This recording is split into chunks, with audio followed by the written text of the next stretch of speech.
اس لیے ایسے مریض کو اگر گرمی پہنچائی جائے تو فائدہ ہوگا۔ نکسوامیکا کا مزاج عموماً ٹھنڈا ہے لیکن بعض باتوں میں گرم ہے، اور تشنجی حالت میں گرم ہے، کمر کی درد میں بھی گرم ہے، ٹکور سے فائدہ ہوتا ہے۔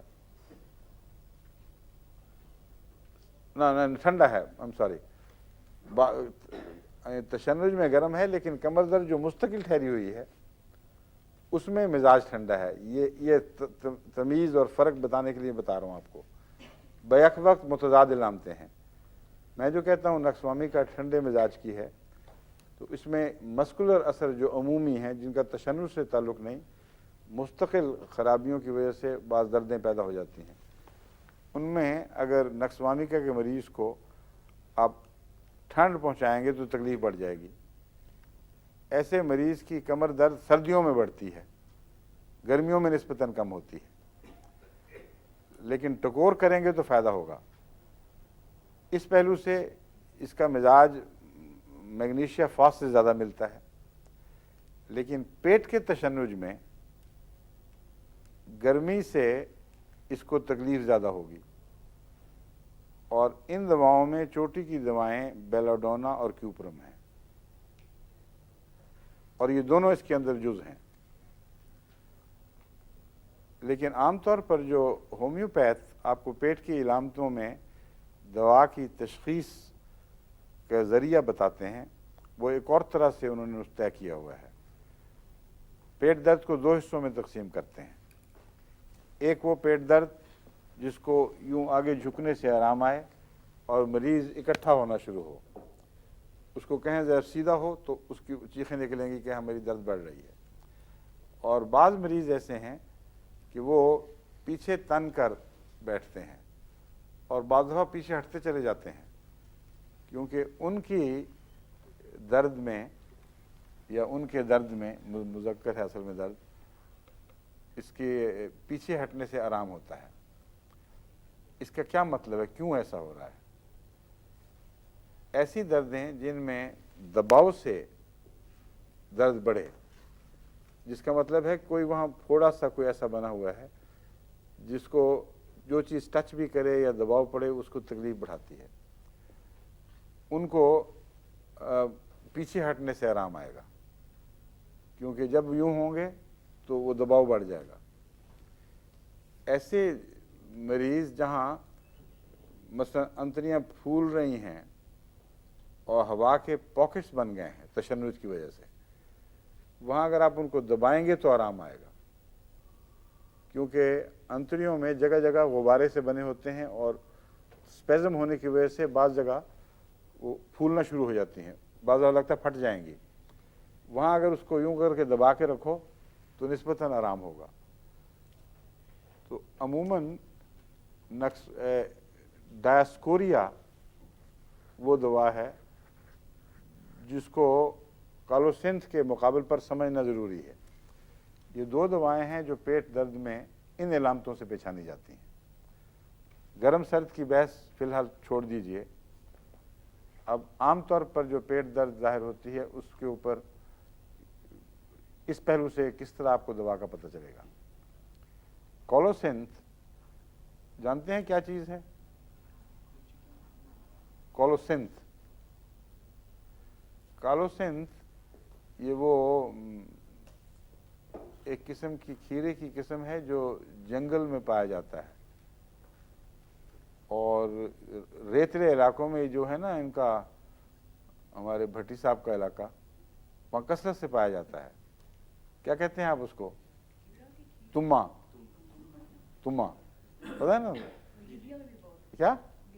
لیبیا میں بہت ہے، ہاں ریتلا علاقہ ہے، اور ٹبوں والا علاقہ، وہاں جو بیل ہوتی ہے اس میں ایک چیز اگتی ہے تما، وہ بہت ہی خطرناک کڑوی چیز ہے اور سخت اسپیزموڈک ہے اپنے اثر میں۔ تمے کے اوپر زیادہ ریسرچ نہیں ہوئی عموماً، ورنہ میرے خیال میں یہ بہت ہی مفید دوا بن سکتی ہے ہومیوپیتھک میں، مگر بالعموم زیادہ تر ان کی پہنچ کالوسینتھ کے اس حصے پر، یعنی تمے کے اس حصے پر ہے